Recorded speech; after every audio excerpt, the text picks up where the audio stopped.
मुल्ला साहब जहेज के ऊपर जो शेर पढ़ कर गए उनके सारे शेर एक तरफ और मैं चार मिसरा हाजिर करता हूँ कि परखना जांचना यूं ही हयात मत देना। स्टेज वाले भी मेरी माँ बहनें भी सुन रही है, मेरी माँ बहनें भी तवज्जो दे कि परखना जांचना यूं ही हयात मत देना, रे ज़मीर बेचने वालों का कभी साथ मत देना। कि परखना जांचना यूं ही हयात मत देना, रे ज़मीर बेचने वालों का कभी साथ मत देना। और जहेज मांगने वाला भिखारी होता है, और जहेज मांगने वाला भिखारी होता है। तुम ऐसे शख्स को बेटी का हाथ मत देना, तुम ऐसे शख्स को बेटी का हाथ मत देना। आइए हजरत मुहतरम, इसके बाद बिला किसी तमहीद के फिर मैं बयान खिताबत के लिए मैं आवाज देता हूँ जनाब हजरत मौलाना कासिम साहब मिफ्ताही को चंद अशार के साथ में उन्हें मदऊ करना चाहता हूँ कि सारी दुनिया पे हमारी ही हुकूमत होते, सारी दुनिया पर हमारी ही हुकूमत होते, हम हैं सुल्तानी जहां हम ही तो गाजी होते। रे सारी दुनिया पर हमारी ही हुकूमत होते, हम हैं सुल्तानी जहां हम ही तो गाजी होते। अरे आके मस्जिद के तरफ कौन उठा सकता है, रे आके मस्जिद के तरफ कौन उठा सकता है। अरे हम ही पांच वक्तों के अगर हम ही नमाजी होते, अरे पांच वक्तों की अगर हम ही नमाजी होते। जनाब हजरत मौलाना कासिम साहब बड़ी अदब खुलूस के साथ मैंने आवाज देता हूँ कि हजरत वाला आए और बयान और खिताबत से हम सब सामने इनके दिलों को मनोगला में चिल्ला फरमाए।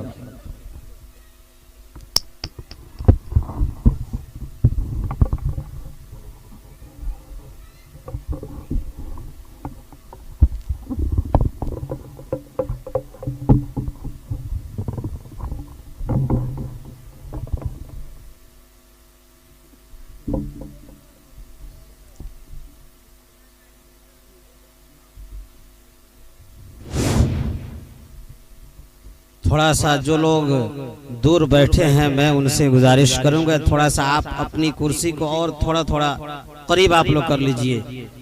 सुनने जिक्रे हुजूर बैठे हैं, सुनने जिक्रे हुजूर बैठे हैं, मैंने माना कि जरूर बैठे हैं। नींद आएगी तो भाग जाएंगे इसलिए दूर दूर बैठे हैं। इसलिए थोड़ा सा आप लोग करीब करीब आ जाइए, इंशाअल्लाह बहुत जल्द जो है दुआ होने वाली है। अब ज्यादा देर आपको नहीं बैठाया जाएगा इंशाअल्लाह।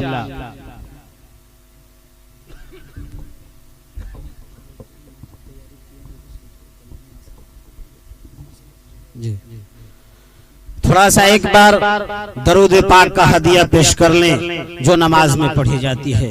पढ़े अल्लाहुम्मा सल्ली अला मुहम्मद व अला आलि मुहम्मद कमा सल्लैता अला इब्राहीम व अला आलि इब्राहीम इन्नका हमीदुम मजीद। अल्लाहुम्मा बारिक अला मुहम्मद व अला आलि मुहम्मद कमा बारकता अला इब्राहीम व अला आलि इब्राहीम इन्नका हमीदुम मजीद। बिस्मिल्लाहिर रहमानिर रहीम। अल्हम्दुलिल्लाह अल्हम्दुलिल्लाहि कफ़ा व सलामुन अला इबादिहिल्लज़ीना इस्तफ़ा अम्मा बाद। अऊज़ु बिल्लाहि मिनश शैतानिर रजीम। बिस्मिल्लाहिर रहमानिर रहीम। वल्लज़ीना आमनू अशद्दु हुब्बन लिल्लाह।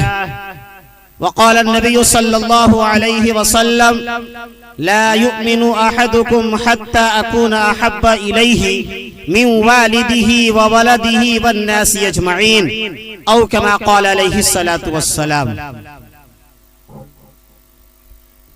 हज़रात अभी मुझसे क़ब्ल जनाब हज़रत मौलाना मुमताज आलम अल कासमी मदज़िल्लहुल आली इमाम खतीब पसरामपुर नेपाल जो अभी कुछ लम्हा पहले आपसे रुखसत हुए, हजरत ने जहां अपनी बात को खत्म किया बस मैं वहीं से अपनी बात को शुरू करता हूं। थोड़ा सा आप लोग तवज्जो से सुन लें और अंदाज़े बयां गर्चे बहुत शोख नहीं है, अंदाज़े बयां गर्चे बहुत शौक नहीं है, शायद के उतर जाए तेरे दिल में मेरी बात। मुहतरम बुजुर्गों, कलमे तौहीद ला इलाहा इल्लल्लाह मुहम्मदुर रसूलुल्लाह के पढ़ने वालों, अल्लाह तबारक व तआला का बहुत बड़ा करम है, उसका एहसान, उसका फजल है कि अल्लाह रब्बुल इज्जत ने हमें और आपको सर्दी के मौसम में एक जगह बैठकर ईमानो यकीन की बात, कुरान और हदीस की बात, दीन की बात कहने और सुनने की अल्लाह रब्बुल इज्जत ने तौफीक मरहमत फरमाई। दोस्तों, हम सबको अल्लाह का शुक्र अदा करना चाहिए इस बात पर कि अल्लाह रब्बुल इज्जत ने हमें और आपको दुनिया की सबसे बड़ी दौलत, ईमान की दौलत अता फरमाई है। ईमान की दौलत का मिल जाना ये सरापा एक हिदायत और एक रहमत है, और सरापा हिदायत है। और मेरे मुहतरम, जन्नत में जाने के लिए भी ईमान का होना शर्त है। जिसका खात्मा ईमान की हालत में होगा वो जन्नत में एक न एक दिन जरूर जाएगा, और जिसका खात्मा ईमान की हालत में न होगा उसकी गाड़ी फंस जाएगी, उसका बेड़ा पार नहीं हो पाएगा। बहर कैफ मेरे मुहतरम बुजुर्ग और दोस्तों, हम सबको अल्लाह का शुक्र अदा करना चाहिए इस बात पर कि अल्लाह रब्बुल इज्जत ने दुनिया की सबसे बड़ी दौलत, ईमान की दौलत हम सबको अता किया है कि नहीं भाई? देखिए भाई, मैं वो मौलवी नहीं हूँ जो अकेला थकूंगा, मैं आपको भी साथ साथ थकाऊंगा। मैं थकने वाला मौलवी नहीं, सामने वाले को भी मैं थकाता हूँ, अकेला मैं नहीं थकता। आपको भी साथ में बोलना पड़ेगा, बोलेंगे सब लोग, कहिए इंशाअल्लाह। मेरे मुहतरम बुजुर्गों और दोस्तों, अल्लाह रब्बुल इज्जत ने हमारा मकाम बड़ा ऊंचा बनाया।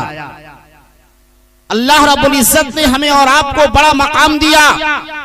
जब अल्लाह रब्बुल इज्जत ने हमें इतना बड़ा मकाम दिया, इतना बड़ा रुतबा दिया, इतना आला बनाया, इतना अरफा बनाया, तो हमारी और आपकी भी जिम्मेदारी ये बनती है कि हम और आप अपनी जिंदगी खुदा के हुक्म के मुताबिक और हुजूर पाक सल्लल्लाहु अलैहि वसल्लम के तरीके के मुताबिक चलकर अपनी जिंदगी को बसर करें, है कि नहीं भाई? अल्लाह रब्बुल इज्जत ने दुनिया के अंदर 18,000 मखलूक को पैदा किया। कितने हजार मखलूक को पैदा किया भाई? 18,000 मखलूक को अल्लाह रब्बुल इज्जत ने दुनिया के अंदर पैदा किया, और 18,000 मखलूक में सबसे आला, सबसे अरफा, सबसे बुलंद अल्लाह रब्बुल इज्जत ने हजरत इंसान को बनाया। मैं आपको बतला दूं कि जब अल्लाह रब्बुल इज्जत ने इंसान को पैदा करने का इरादा किया तो फरिश्तों से पूछा। सूरह बकरा की आयत आप पढ़ें, अल्लाह रब्बुल इज्जत ने फरमाया, वइज़ क़ाल रब्बुका लिल मलाइकति इन्नी जाइलुन फिल अर्दि खलीफा, कि याद करो उस वक्त को जिस वक्त तुम्हारे रब ने फरिश्तों से कहा, वइज़ क़ाल रब्बुका लिल मलाइकति इन्नी जाइलुन फिल अर्दि खलीफा, कि उस वक्त को याद करो जिस वक्त तुम्हारे रब ने फरिश्तों से कहा कि मैं जमीन के अंदर एक नायब को पैदा करना चाहता हूँ, एक खलीफे को पैदा करना चाहता हूँ, तुम इस बारे में क्या बोलते हो, क्या कहते हो? तो फरिश्तों ने भाई उस वक्त कहा था, आलू अतजअलु फीहा मन युफ्सिदु फीहा व यस्फिकु दिमा। अल्लाह रब्बुल इज्जत, अरे आप दुनिया के अंदर ऐसे इंसानों को पैदा करना चाहते हैं जो दुनिया के अंदर जाएंगे तो खून रेजिया करेंगे, झगड़ा फसाद करेंगे, कत्लो गारत करी करेंगे। आप जो है दुनिया के अंदर इंसानों को पैदा न किया। और फरिश्तों ने यह भी कहा कि आप दुनिया के अंदर इंसान को क्यों पैदा करना चाहते हैं, ताकि आपकी तस्बीह को बयान किया जाए, आपकी तहमीद को बयान किया जाए, आप का जिक्र किया जाए। हम आपकी तस्बीह के लिए काफी हैं, हम आपकी तहमीद के लिए काफी हैं। नहनु नुसब्बिहु बिहम्दिक व नुक़द्दिसु लक क़ाल, फरिश्तों ने कहा कि हम आपकी तस्बीह के लिए काफी हैं, आपकी तहमीद के लिए काफी हैं। आप दुनिया के अंदर इंसानों को पैदा न करें। तो अल्लाह रब्बुल इज्जत ने क्या कहा था भाई उस वक्त, आपको मालूम है क्या कहा था अल्लाह रब्बुल इज्जत ने? उलमा बहुत बैठे हुए हैं। अल्लाह रब्बुल इज्जत ने फरमाया, इन्नी अअलमु मा ला तअलमून, के फरिश्तों, अरे जितना मैं जानता हूं उतना तुम नहीं जानते। जिस बात का इल्म मुझको है उस बात का इल्म तुमको नहीं है। बहर कैफ, तो अल्लाह रब्बुल इज्जत ने हमें और आपको इतना बड़ा मकाम दिया, हजरत इंसान बनाया और 18,000 मखलूक में सबसे अफजल, सबसे बेहतर बनाया। तो हमारे ऊपर भी जिम्मेदारी है भाई, हम यूं ही पैदा नहीं किए गए हैं, हम यूं ही पैदा नहीं किए गए। उस वक्त को आप याद करें जब अल्लाह रब्बुल इज्जत ने आलमे अरवाह के अंदर तमाम रूहों को जमा किया और बैक वक्त तमाम रूहों से पूछा था। उस वक्त क्या पूछा था भाई, थोड़ा सा बोलिए आप लोग। अल्लाह रब्बुल इज्जत ने पूछा कि रब्बुकुम, तुम्हारा रब कौन है? खालिकुकुम, तुम्हारा खालिक कौन है? राज़िकुकुम, तुम्हारा राज़िक कौन है? तो तमाम रूहों ने बैक जबान होकर उस वक्त कहा था कि रब्बुना खालिकुना राज़िकुना, आप ही हमारे रब हैं, आप ही हमारे खालिक हैं, आप ही हमारे राज़िक हैं। और अल्लाह रब्बुल इज्जत ने ये भी रूहों से पूछा था उस वक्त कि जब तुम दुनिया के अंदर जाओगे तो किसकी बंदगी करोगे, किसकी परस्तिश करोगे, किसकी पूजा करोगे, किसके आगे अपने सर को झुकाओगे? तो तमाम रूहों ने बैक जबान होकर कहा था उस वक्त कि हम आप ही के आगे, आप ही के आगे अपने सर को झुकाएंगे। मेरे मुहतरम बुजुर्ग और दोस्तों, जिसको अल्लाह ने कुरान के अंदर भी फरमाया 27वें पारे के अंदर, वमा खलक़तुल जिन्न वल इंसा इल्ला लियअबुदून, कि मैंने इंसान को और जिन्नात को सिर्फ और सिर्फ अपनी इबादत और बंदगी के लिए पैदा किया है कि नहीं भाई? लेकिन आज मेरे मुहतरम 2021 का मुसलमान, जिसके दिल के अंदर अल्लाह के लिए सच्ची मोहब्बत नहीं है, अगर मोहब्बत होती मेरे मुहतरम बुजुर्गों और दोस्तों, अगर हमारे दिलों के अंदर मोहब्बत होती तो हम मुअज्जिन की अजान को सुनकर अनसुनी न करते, अपना रास्ता बदलते नहीं, बल्कि मुअज्जिन की अजान को सुनकर हमारा रुख मस्जिद की तरफ हो जाता। आज हम और आप मुअज्जिन की अजान को 24 घंटे के अंदर 5 मर्तबा हम सुनते हैं। मुअज्जिन पुकारता है, अल्लाहु अकबर, अल्लाह सबसे बड़ा है, हय्या अलस सलाह, आ जाओ नमाज की तरफ, हय्या अलल फलाह, आ जाओ कामयाबी की तरफ। लेकिन हम और आप मुअज्जिन की अजान सुनकर अनसुनी कर देते हैं, रास्ता बदल देते हैं। मेरे मुहतरम बुजुर्ग और दोस्तों, मैं जहां भी जाता हूं, खास तौर से मैं अपने नौजवान भाइयों को मुखातब करके एक बात मैं जरूर कहता हूं कि मेरे नौजवानों, अरे अल्लाह ने तुमको जवानी दिया, तंदुरुस्ती दिया, जवानी दिया, इसको गनीमत समझो, अल्लाह का शुक्र अदा करो और अपनी जवानी को बर्बाद मत करो, अपनी जवानी को बर्बाद मत करो। आज हमारे नौजवान अपनी जवानी को बर्बाद कर रहे हैं, गलतकारी के अंदर, शराब नोशी के अंदर, जुए के अंदर और न जाने किस किस के अंदर अपनी जवानी को बर्बाद कर रहे हैं। मेरे मुहतरम बुजुर्ग और दोस्तों, हमारे नौजवानों से देखिए भाई, अगर मेरी इस नाचीज की जबान से अगर कोई बात आपकी तबीयत के खिलाफ निकल जाए तो आप खुदा के वास्ते माफ माफ फरमा देंगे भाई। मेरे मुहतरम नौजवानों से जब कहा जाता है कि भाई चलो ना, अरे अजान हो गई, मस्जिद में चलो ना, तो हमारे नौजवान क्या बोलते हैं कि मौलाना क्या बात कर रहे हो, अरे तुम क्या बात कर रहे हो मौलाना, अरे हमारी उम्र ही क्या है, अरे अभी तो मौज मस्ती करने का वक्त है, घूमने फिरने का वक्त है, अरे जब उम्र ढलेगी तो हम मस्जिद में तो जाएंगे, दूसरी जगह थोड़ी जाएंगे, मस्जिद में ना जाएंगे, है कि नहीं भाई। मेरे नौजवानों, एक शायर ने कहा तुम्हारे बारे में, गौर से सुन लो। और अल्लाह के नबी ने फरमाया कि वो नौजवान जिसने अपनी जवानी नमाजों के अंदर गुजारी होगी और जिसने अपनी सीरत को नबी की सीरत बनाया होगा, अल्लाह रब्बुल इज्जत ने फरमाया कि कल कयामत के दिन अल्लाह के दरमियान और उस नौजवान के दरमियान कोई साया नहीं होगा और वो नौजवान अल्लाह की रहमत के साए के अंदर खड़ा होगा। मेरे मुहतरम बुजुर्गों और दोस्तों, शायर ने कहा नौजवानों तुम्हारे बारे में फरमाया, शायर ने अपनी जवानी की हिफाजत करो, अरे मस्जिद की हिफाजत के लिए, मेंबर की हिफाजत के लिए और दीन की हिफाजत के लिए अपनी जवानी को बचाओ, अपनी जवानी को बर्बाद मत करो। एक शायर ने कहा कि भला अगर सोचने बैठूं बुरा ही याद आता है, वो गुजरा हुआ लम्हा बड़ा ही याद आता है, और हकीकत में जवानी की इबादत ही इबादत है, बुढ़ापे में तो वैसे भी खुदा ही याद आता है, बुढ़ापे में तो वैसे भी खुदा ही याद आता है। मेरे मोहतरम बुजुर्ग और दोस्तों, आज हमारे दिलों के अंदर अल्लाह के लिए सच्ची मोहब्बत नहीं है, जिसकी वजह से आज हम और आप अल्लाह की इबादत से कोसों दूर हैं, कोसों दूर हैं। मैं आपको एक वाकया सुनाता हूं भाई।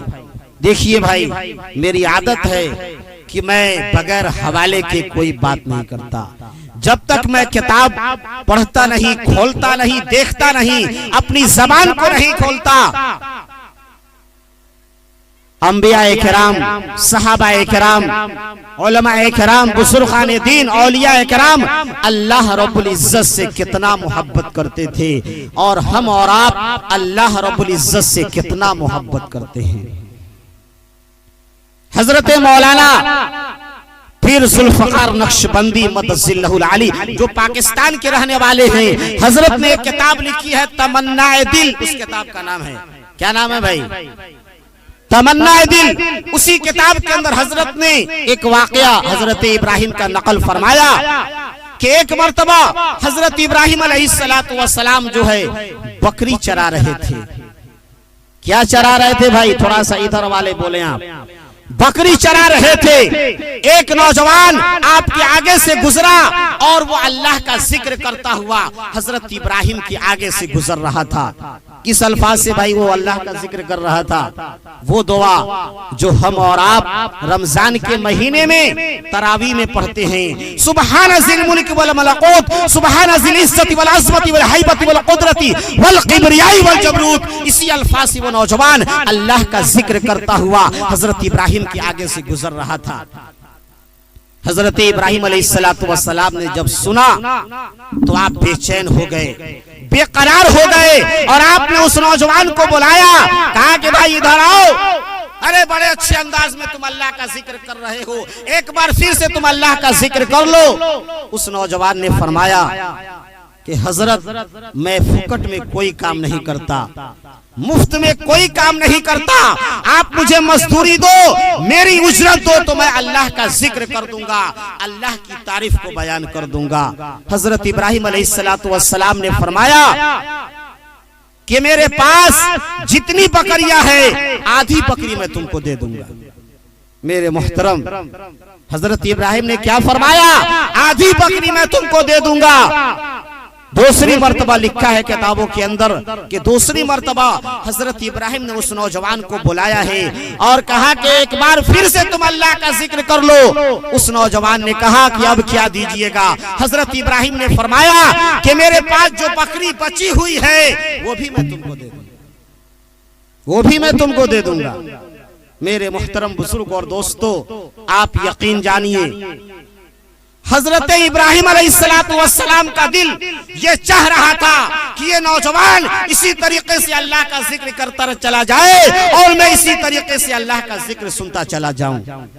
तीसरी मर्तबा हजरत इब्राहिम ने उस नौजवान को बुलाया है और फरमाया कि भाई एक बार फिर से तू अल्लाह का जिक्र कर ले, अल्लाह की तारीफ को बयान कर दे। उस नौजवान ने कहा कि हजरत अब क्या दीजिएगा, आपके पास तो कुछ नहीं, आप तो खाली हो गए, अब क्या दीजिएगा। हजरत इब्राहिम अलैहिस्सलातु वस्सलाम ने फरमाया कि तुमको एक चरवाही की जरूरत पड़ेगी, इन बकरियों को चराने के लिए तुम किसी को तलाश करोगे, किसी को मजदूरी पर रखोगे। अरे तू अल्लाह का जिक्र कर ले, मैं तुम्हारी बकरियों को चरा दिया करूंगा। मेरे मुहतरम बुजुर्ग और दोस्तों, आखिर में वो नौजवान हजरत इब्राहिम के पास आया और फरमाया कि हजरत, अरे मैं इंसान नहीं हूँ बल्कि अल्लाह की तरफ से भेजा हुआ एक फरिश्ता हूँ। मुझे अल्लाह ने आपके पास इसलिए भेजा है कि जाओ मेरे खलील के पास, उसके सामने मेरा जिक्र करो, मेरा नाम लो, देखो मेरे नाम का क्या वो दाम लगाता है। मेरे मुहतरम बुजुर्ग और दोस्तों, तो आपने देखा कि हजरत इब्राहिम अलैहिस्सलातु वस्सलाम को अल्लाह रब्बुल इज्जत से कितनी मोहब्बत थी कि आप अल्लाह का नाम बार बार सुनना पसंद कर रहे थे। लेकिन आज हमारे दिलों के अंदर अल्लाह के लिए मोहब्बत नहीं है, जिसकी वजह से हम अल्लाह का नाम सुनना, अल्लाह का जिक्र सुनना भी पसंद नहीं करते हैं। मेरे मुहतरम, न तो हमारे दिलों के अंदर अल्लाह के लिए मोहब्बत है और न तो अल्लाह के नबी के लिए मोहब्बत है। न अल्लाह के लिए मोहब्बत है और न तो अल्लाह के नबी के लिए मोहब्बत है। अगर मोहब्बत होती तो हमारा अमल ये बतला देता कि हम अल्लाह से और अल्लाह के नबी से कितना मोहब्बत करते हैं। मेरे मुहतरम, बस एक छोटा सा वाकया 2 से 4 मिनट के अंदर इंशाअल्लाह ये नाचीज आपसे रुखसत हो जाएगा, मेरी बात खत्म हो जाएगी इंशाअल्लाह। बस एक वाकया एक सहाबी का मैं आपको बता देता हूँ, जिससे आपको अंदाजा हो जाएगा कि सहाबाए किराम अल्लाह के नबी से कितना मोहब्बत करते थे और हम और आप अल्लाह से और अल्लाह के नबी से कितना मोहब्बत करते हैं। एक मर्तबा अल्लाह के नबी मस्जिद नबवी के अंदर सहाबा को हदीस पढ़ा रहे थे, सहाबा को हदीस पढ़ा रहे थे। सहाबाए किराम का बहुत बड़ा मजमा कसीर तादाद के अंदर मस्जिद नबवी के अंदर बैठा हुआ था और हदीस पाक को सुन रहा था। कुछ सहाबाए किराम सुन रहे थे, कुछ याद कर रहे थे और कुछ लिखने की कोशिश कर रहे थे। एक सहाबी के बारे में आता है हजरत मुआज इब्न जबल रज़ियल्लाहु ताला अन्हु, वो पहली सफ के अंदर बैठे हुए थे। वो बयान करते हैं कि मेरे नबी ने जो चादर पहनी है वो 11 जगह से फटी हुई है। एक रिवायत के मुताबिक और दूसरी रिवायत के मुताबिक मेरे नबी ने जो चादर पहनी है वो 17 जगह से फटी हुई है, जिस पर चमड़े का पैबंद लगा हुआ है। और उसी चादर को पहनकर अल्लाह के नबी सहाबा को हदीस पढ़ा रहे थे। पर्दे का हुक्म नाजिल हो चुका था। पर्दे के पीछे से मस्जिद नबवी के गेट के बगल के अंदर एक औरत खड़ी थी। उसने पर्दे से आवाज दिया, अल्लाह के नबी को मुखातब किया, आवाज दिया, अल्लाह के नबी, अरे मैंने आपके लिए एक चादर बुनी है, अगर आप इस चादर को कबूल कर लेते हैं तो मैं अपने आप को बड़ा खुश नसीब और समझूंगी, मेरी किस्मत चमक जाएगी और मैं जन्नती हो जाऊंगी। मेरे मुहतरम, अल्लाह के नबी ने उस औरत की चादर को ले लिया, कबूल कर लिया, ले लिया। आप अपने हुजरे के अंदर गए और उस पुरानी और फटी चादर को जिसको आप पहने हुए थे उसको आपने उतार दिया और उस नई चादर को पहनकर सहाबा को हदीस पढ़ाने लगे।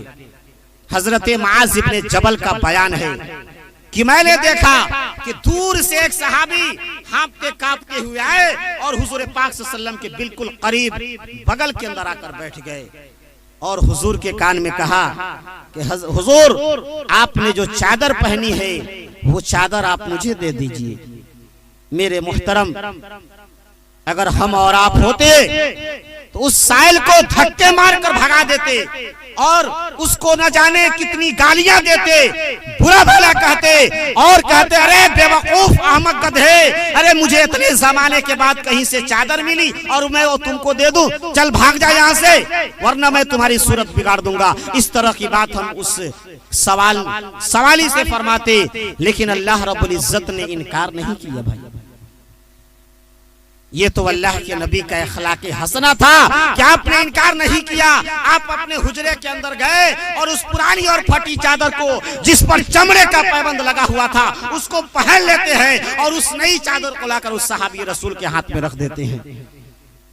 मेरे मुहतरम, वाकई जो सच्चा और पक्का मुसलमान होता है और जब इस वाक़े को पढ़ता है तो उसकी आंखों से आंसू जारी हो जाते हैं। जब मैंने हदीस की किताबों में इस वाक़े को पढ़ा तो आप यकीन जानिए कि मेरी आंखों से आंसू जारी हो गए कि वाकई सहाबा किराम अल्लाह के नबी से कितना मोहब्बत करते थे। मेरे मुहतरम बुजुर्ग और दोस्तों, वो सहाबी चादर लेकर जाने लगे। हजरत मुआज को बड़ा गुस्सा आ रहा था, बड़ा गुस्सा आ रहा था। थोड़ा सा हरकत में अपने बदन को हरकत में लाए और उस सहाबी का पीछा करने लगे जो चादर लेकर जा रहे थे। पीछा करते गए, जब करीब पहुंचे तो आपने उनके कुर्ते के दामन को इस तरीके से पीछे से, रिवायत इसी तरीके से लिखा है कि आपने कुर्ते के दामन को पीछे से पकड़ा और रिवायत के अंदर अल्फाज आते हैं और फरमाया, अला तस्तही या सहल, ऐ सहल तुम्हें शर्म नहीं आती, इतने जमाने के बाद हमारे नबी को कहीं से चादर मिली और वो चादर तुम लेकर जा रहे हो। मेरे मुहतरम, हजरत सहल का जवाब सुनिए, क्या फरमाते हैं कि ऐ मुआज, अरे तुम हदीस सुन रहे थे, बयान सुन रहे थे, चले जाओ, मुझसे बातें मत करो। अरे तुमको क्या मालूम कि यही चादर कल मेरी कफन बनने वाली है। मेरे मुहतरम, यही चादर कल मेरी कफन बनने वाली है। हजरत मुआज इतना सुनना था कि बस वहीं से वापस हो जाते हैं, मस्जिद नबवी में पहुंच जाते हैं। इशा की नमाज हो जाती है। इशा की नमाज के बाद मस्जिद नबवी के बाहर एक खटोला, एक जनाजा रखा हुआ था। हजरत मुआज उस जनाजे के पास जाते हैं और लोगों से पूछते हैं, ए लोगों, अरे ये किसका जनाजा रखा हुआ है? तो लोगों ने बतलाया कि हजरत सहल रज़ी अल्लाह तआला अन्हु का जनाजा। मेरे मुहतरम, कुर्बान जाइए हजरत मुआज इब्ने जबल पर। क्या फरमाते हैं? हजरत सहल के जनाजे के पास खड़े होकर ये ऐलान करना शुरू कर देते हैं, ऐ सहल तू आगे निकल गया और मैं पीछे रह गया, काश कि तेरी जगह मैं होता और मेरी जगह तू होता। मेरे मुहतरम, सहाबाए किराम जीते थे तो नबी की याद में जीते थे और जब इस दुनिया से जाते थे तो नबी की चादर, नबी का कपड़ा, नबी की लिबास अपने साथ लेकर चले जाते। मेरे मुहतरम बुजुर्ग और दोस्तों, ये मोहब्बत थी सहाबा को अल्लाह के नबी से। आज हमारे दिलों के अंदर वैसी मोहब्बत नहीं है, जिसकी वजह से आज हम और आप हर जगह बदनाम किए जा रहे हैं। हर जगह हमें सताया जाता है, मारा जाता है, पीटा जाता है। आज हमारे दिलों के अंदर अल्लाह के और अल्लाह के नबी के लिए सच्ची मोहब्बत नहीं है। एक शायर ने कहा, भाई फयाज फैजी साहब थोड़ा तवज्जो कर लें, एक शायर ने कहा, कहते हैं कुछ लोग, ये शेर मैंने बहुत पहले भाई 2015 या 16 में मैंने किसी अखबार में पढ़ा था। कहते हैं कुछ लोग मेरे रग में नबी नबी, कहते हैं कुछ लोग मेरे रग में नबी नबी, और पढ़ते हैं नमाज हफ्ते में कभी कभी, नबी का नाम सुनते ही झूम जाते हैं और नबी का हुक्म सुनते ही घूम जाते हैं।